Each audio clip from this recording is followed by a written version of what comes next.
এই মুহূর্তে বাংলাদেশের সবচেয়ে সেরা বেস্ট ফেমাস শব্দ হচ্ছে গুপ্ত।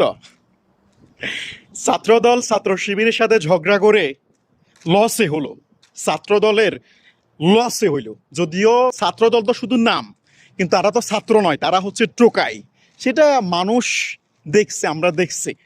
এখন কথা হচ্ছে, আপনার যদি ছাত্র শিবিরের ইতিহাস খোঁজেন, মানে যতবার ছাত্র শিবিরের সাথে আওয়ামী লীগ বলেন, বিএনপি বলেন, যারাই যুদ্ধ ঘোষণা করছে, যারাই মানে মারামারি করছে, ভেজাল করছে, সব সময় তারা ট্রলের শিকার হয়েছে।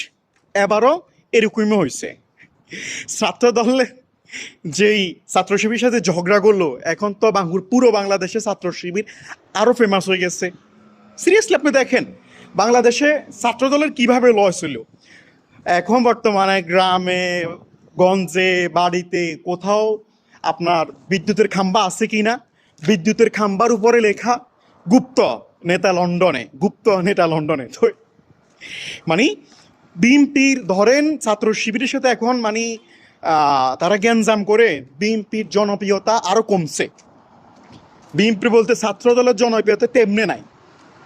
এখন ছাত্র, আপনার থেকে মনে হয় এখন ছাত্রদল, বর্তমান যারা ছাত্র আছে, কলেজের একজন শিক্ষিত ট্যালেন্ট ব্রিলিয়েন্ট ছাত্রদল করবে, আপনার থেকে এটা মনে হয়?